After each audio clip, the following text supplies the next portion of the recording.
আসসালামু আলাইকুম প্রিয় সুধী, কেমন আছেন সবাই? আশা করি আল্লাহর রহমতে সবাই ভালোই আছেন।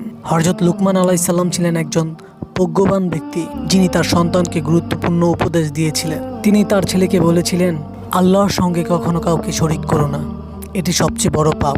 সৎ কাজের আদেশ দাও এবং অন্যায় কাজ থেকে বিরত রাখো। কষ্টে ধৈর্য ধারণ করো। অহংকারী হয়ে পৃথিবীতে হাঁটবে না, আল্লাহ অহংকারীদের পছন্দ করে না। নর্ম হয়ে কথা বলো এবং অযথা উচ্চস্বরে কথা বলো না, কারণ গাধার ডাক সবচেয়ে বিরক্তকর।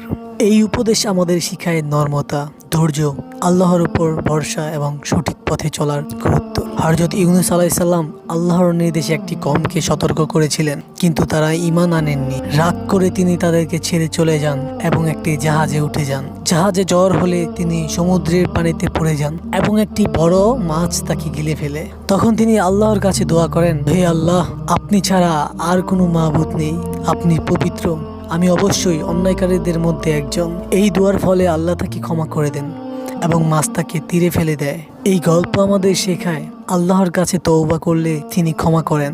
কোনো পরিস্থিতিতেই আল্লাহকে বলা যাবে না, আল্লাহকে বলা যাওয়া উচিত নয়। হযরত ইব্রাহিম আলাইহিস সালামের কওমও মূর্তি পূজা করত। একদিন ইব্রাহিম আলাইহিস সালাম মন্দিরে গিয়ে সমস্ত মূর্তি ভেঙে ফেললো, শুধু সবচেয়ে বড় মূর্তিকে রেখে দিলেন। যখন লোকেরা জানতে চাইল এটি কে করেছে, তিনি বললেন, বড় মূর্তিটিকে জিজ্ঞেস করো।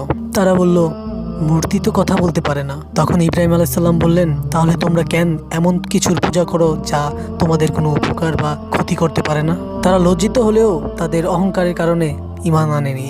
এই গল্প আমাদের শেখায়, আল্লাহ ছাড়া অন্য কারো ইবাদত করা অর্থহীন। এটি তাওহীদের গুরুত্ব এবং মূর্তি পূজার অযৌক্তিকতা তুলে ধরে। একবার রাসূল সাল্লাল্লাহু আলাইহি সাল্লামের দাওয়াত দেওয়ার জন্য তায়েফে গিয়েছিলেন, কিন্তু সেখানকার লোকেরা তাকে তীব্র অপমান করেছিল এবং পাথর মেরে তাকে আহত করেছিল। রাসূল সাল্লাল্লাহু আলাইহি সাল্লাম দুঃখিত হয়ে একটি বাগানে আশ্রয় নেন এবং আল্লাহর কাছে দোয়া করেন, হে আল্লাহ, আমি যদি তোমার কাছে প্রিয় হয়ে থাকি তবে এই সব কষ্ট আমার জন্য কিছুই নয়। তখন ফেরেশতারা এসে রাসূল সাল্লাল্লাহু আলাইহি সাল্লামকে বলল, আপনি চাইলে আমরা তায়েফবাসীদের ধ্বংস করে দেব। কিন্তু রাসূল সাল্লাল্লাহু আলাইহি সাল্লাম বললেন, না, আমি তাদের জন্য দোয়া করছি যে তারা একদিন সত্যের পথ খুঁজে পাবে। মাশাআল্লাহ, আমাদের নবী কতটা ধৈর্যশীল, কতটা দয়াময় ছিলেন। এই গল্প আমাদের শেখায়, কষ্ট সহ্য করে ধৈর্য ধরতে এবং প্রতিশোধের পরিবর্তে ক্ষমার মনোভাব রাখতে। এটি রাসূল সাল্লাল্লাহু আলাইহি সাল্লামের মহানুভবতার পরিচয়। হযরত নূহ আলাইহিস সালাম 950 বছর ধরে তার কওমকে আল্লাহর পথে ডাকতে থাকেন, কিন্তু তাদের বেশিরভাগই ঈমান আনেননি এবং তাকে অবজ্ঞা করত।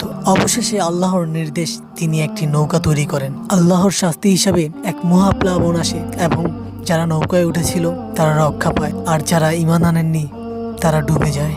এই গল্প আমাদের শেখায়, আল্লাহর প্রতি দৃঢ় বিশ্বাস রাখলে তিনি বিপদ থেকে রক্ষা করেন এবং যারা সত্যের বিরুদ্ধে যায় তারা শাস্তি পায়। একবার এক অভাবী নারী তার 2টি মেয়েকে নিয়ে হযরত আয়েশা রাদিয়াল্লাহু তাআলা আনহার কাছে সাহায্যের জন্য এলো। আয়েশা রাদিয়াল্লাহু তাআলা আনহা দেখলেন তার ঘরে মাত্র একটি খেজুর আছে।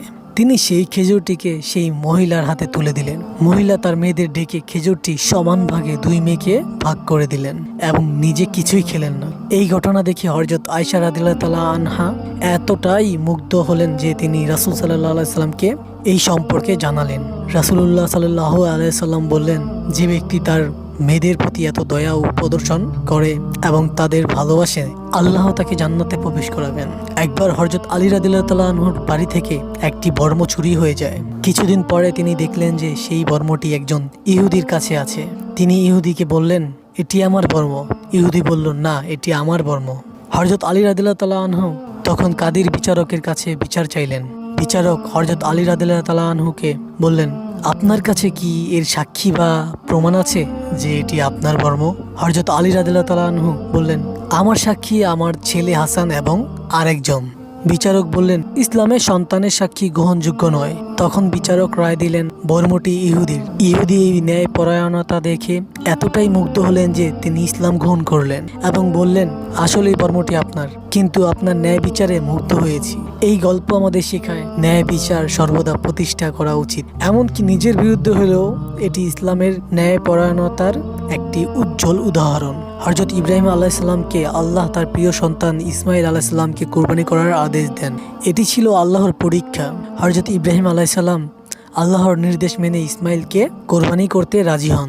যখন তিনি কোরবানির জন্য প্রস্তুত হন তখন আল্লাহ তার স্থলে 2টি দুম্বা পাঠান এবং ইসমাইল আলাইহিস সালামকে রক্ষা করেন। আল্লাহ বলেন, তোমার ত্যাগ গ্রহণ করা হয়েছে। এই গল্প আমাদের শেখায় আল্লাহর আদেশ মানার জন্য সর্বোচ্চ ত্যাগ স্বীকার করতে প্রস্তুত থাকতে হবে।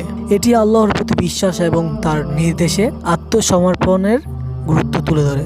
হযরত ইউসুফ আলাইহিস সালামের জীবন একটি অসাধারণ ধৈর্যহীন এবং ক্ষমতার উদাহরণ। তার ভাইয়েরা তাকে হিংসা করে তাকে একটি কূপে ফেলে দেয়। একদল পথচারী তাকে কূপ থেকে উদ্ধার করে এবং মিশরের এক প্রভাবশালী ব্যক্তির কাছে বিক্রি করে দেয়। ইউসুফ আলাইহিস সালাম ধীরে ধীরে মিশরের রাজদরবারে সম্মানিত অবস্থানে আসেন এবং আল্লাহর ইচ্ছায় তিনি মিশরের অর্থনৈতিক সংকট মোকাবিলায় নেতৃত্ব দেন।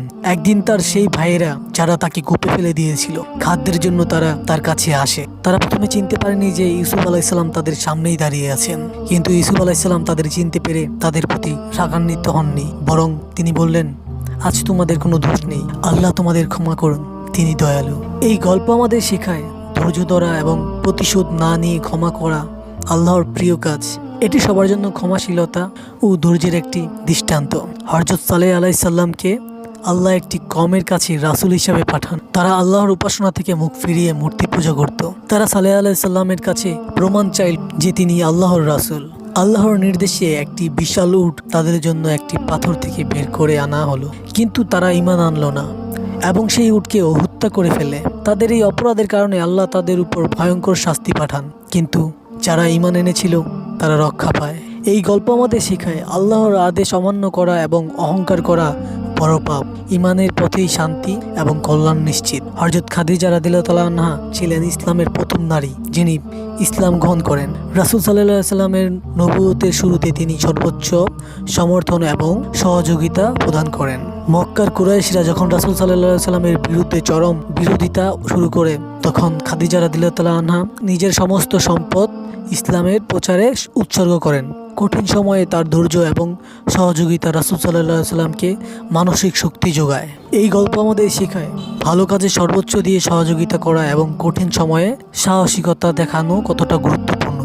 এটি মুসলিম নারীদের জন্য একটি অসাধারণ অনুপ্রেরণা। হযরত বিলাল রাদিয়াল্লাহু তাআলা আনহু ছিলেন প্রথম দিকের সাহাবীদের একজন যিনি ইসলাম গ্রহণ করেছিলেন।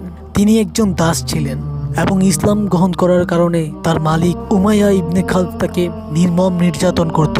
উমাইয়া গরম বালুতে বিলাল রাদিয়াল্লাহু তাআলা আনহুকে শুইয়ে তার উপর ভারী পাথর রাখতো এবং বলতো, তুমি যদি মুহাম্মদ সাল্লাল্লাহু আলাইহি সাল্লামকে অস্বীকার করো এবং আমাদের দেবতার পূজা করো তবে আমি তোমাকে মুক্তি দেব।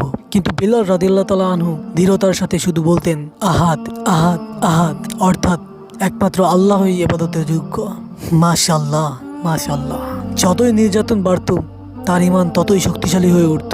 শেষ পর্যন্ত হযরত আবু বকর রাদিয়াল্লাহু তাআলা আনহু তাকে মুক্তি দিতে উমাইয়ার কাছে টাকা দিয়ে তাকে কিনে নেন এবং মুক্ত করে দেন। হযরত বিলাল রাদিয়াল্লাহু তাআলা আনহু আমাদের শেখান সত্য ও ঈমানের পথে যে কোনো কষ্ট বা নির্যাতনও মেনে নেওয়া উচিত। আল্লাহর প্রতি নির্ভেজাল বিশ্বাস এবং একনিষ্ঠতা যে কোনো পরিস্থিতিতে আমাদের রক্ষা করে। একবার ফেরাউন তার সেনাবাহিনীকে নিয়ে হযরত মুসা আলাইহিস সালামের এবং তার অনুসারীদের ধাওয়া করেছিল। তারা যখন লাল সাগরের তীরে পৌঁছালো তখন সামনে সাগর এবং পিছনে শত্রুদের সেনাবাহিনী। সেই কঠিন পরিস্থিতিতে কিছু লোক ভয় পেয়ে বলল, এখন আমরা ধরা পড়ে যাব।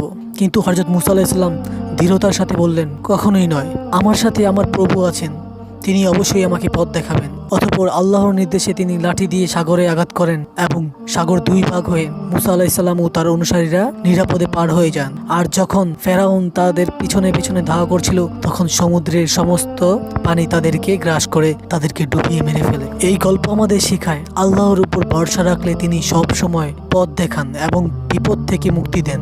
কঠিন পরিস্থিতিতেও ধৈর্য ও বিশ্বাস ধরে রাখা অত্যন্ত গুরুত্বপূর্ণ। এরকম ইসলামিক গল্প ও কাহিনী শুনতে দ্বীনের পয়গাম চ্যানেলটিকে সাবস্ক্রাইব করে সাথেই থাকুন।